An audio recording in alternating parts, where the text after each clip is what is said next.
जी यहाँ रहे तो घर वाले परिवार वाले चाहते थे यही बना है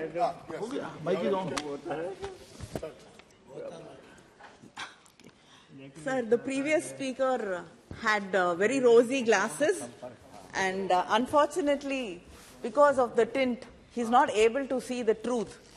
None of us deny that there has been improvement, but there's so much more to be done. We cannot blame everything on governments which were there, 10 years ago, and try to, push the entire blame on somebody else and not take responsibility for what today.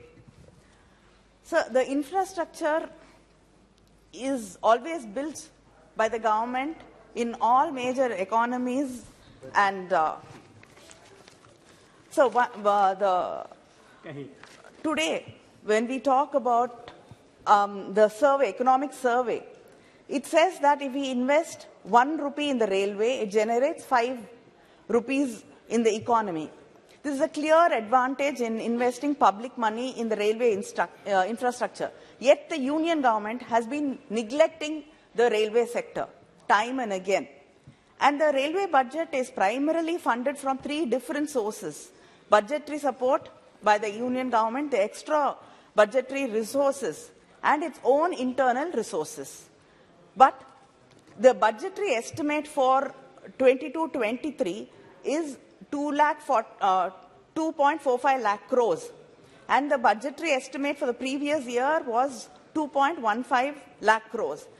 The budgetary estimate seems to have been escalated, but the revised estimates, while the actual expenditure is nowhere even matches with the revised estimate. The financial performance of the railways during the past 3 consecutive years revealed that even the reduced allocation at the RE stage could not be fully utilized. I'd like to know why. Because there's so much to be done, and why has the funds not been fully utilized? And today we are talking about privatization, and they assume that everybody has accepted and happy with privatization. We have seen examples, even what happened to the Delhi Metro to the airport, when the private player just abandoned because it was not profit-making. They just abandoned, and then in the last minute, the railways had to take it over and complete. And even when it was completed, there's a lot of faults over there, problems with the buildings over there. So this is what the private sectors are capable of doing. So we have to understand that and not think that the best thing to happen to the railways is to give it to the private organizations and move away from it. Sir, all freight trains will be, you're saying by 2031, all the freight trains will be privatized, along with 30% of the 750 railway stations. So profit-making coaches are the AC coaches, and you want to privatize that. Only the loss-making second-class passenger trains will be left with the railways.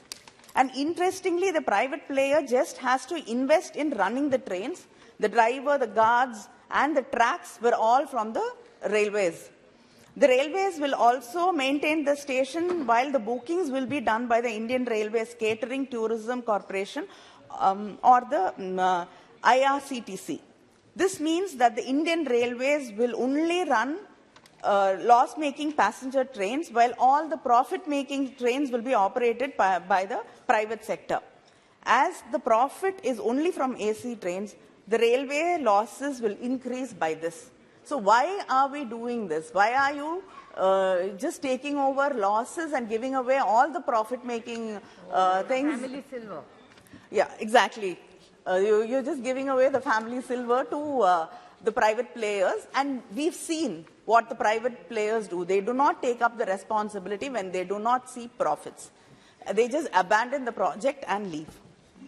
And the freight share of railways, you have set out plans to achieve at least around 8,400 metric tons of freight movement by 2030. But today, it is only 26% of the total freight movement of the country which the railways are handling. So there's so much of gap there, And you're not even handling 50% of the freight within the country. So there's a huge gap which you have to build across. And the jobs in the railways, as I think Suresh ji also, when he spoke here, mentioned about it. I'd like to add to that. There's so many vacancies. More than 2.65 lakh jobs are vacant in the Indian railways. You haven't been able to provide jobs for the youth in this country. At least in this sector, when there are vacancies, you can definitely fill that. And the language, South Indians don't get job opportunities these days in the railways. Yes, shame. It looks like there is a effort to keep us away from these jobs. And more than that, people who interact with the locals, with the passengers, have to know the language. Yes. We've actually had so many incidents where there could have been accidents because the person handling that does not understand the local language, does not speak the local language. You have to be sensitive to people's lives. You cannot play with people's lives. Sir, and accessibility of railway stations for the differently abled, it has so much more to ask for. You've been saying that you're more sensitive and it will be considered. But even the committee has recommended, the Parliamentary Standing Committee on Social Justice and Empowerment recently assessed the implementation of the scheme for the people with disabilities. And they said there's so much lagging behind and they have to provide better facilities. And before 2 years, before the COVID, there were coaches for differently able people. But now, in quoting COVID as a reason, these coaches have been stopped. But I mean, I think it is high time these coaches are restored and differently able people are allowed to use that. Very good point. And even when there are special coaches, it is being used illegally by other people. And unfortunately, the differently able people do not have access to these coaches also. So that has to be taken into consideration. And the union government has removed 4% job reservation for the differently abled in many of the jobs, IPS, Railway Protection Force, and all that. I mean, in many places, I really don't understand, what kind of social justice are we talking about if this is not happening. And railway electrification. You've said there will be 100% electrification by 2023, and that is next year. You've hardly reached 73%. So what plans do you have to achieve this 100% electrification? And in my constituency, Thoothukudi, I'm quoting that as an example, but there are so many, more than 1,368 railway underbridges in this country which has waterlogging. But every year we only, deal with it to pump out water, and every year there's waterlogging in all these places. We need a permanent solution. And in my constituency, for example, like when there are rains and flooding, water from the sea also comes in. And pumping out water is not an easy thing. So you need permanent solutions for issues like this. You can't just have flooded underbridges. And the railway tracks we've seen more than 60 elephants in the last 3 years have been killed in the tracks. These deaths could have been avoided had the forest and railway departments worked together, communicated with each other, and coordinated. Very good point.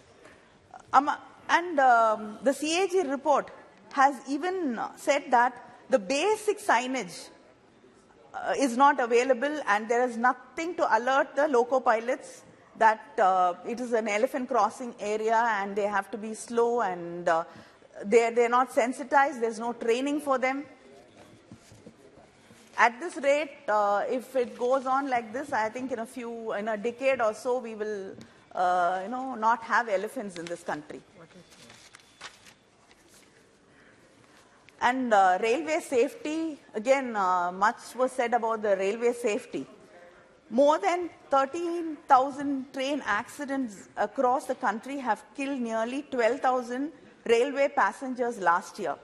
And according to a recent report by the National Crime Records Bureau published in 2021, the latest statistics mean that on average, 32 people have lost their lives every day.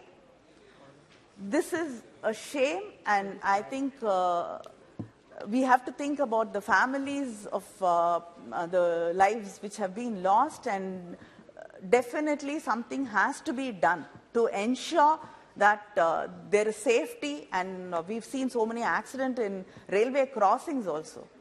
So I'm sure the government will, and I believe that you will take action so that this does not happen. And during COVID, many trains were stopped. Many trains were withdrawn, and many of the stops were also withdrawn. You've made it into express trains, and so it doesn't stop in as many stops that it did before COVID days. And even in my constituency, 3 trains, Thuthukudi, Coimbatore Link Express, Thuthukudi, Vanchi Maniachi train, and then Thuthukudi Chennai Link Express, Thuthukudi Tiruchendur Express, just to give you an example. All 3 have not gone back to what it was. The stops have been withdrawn, and so it is just not in one place.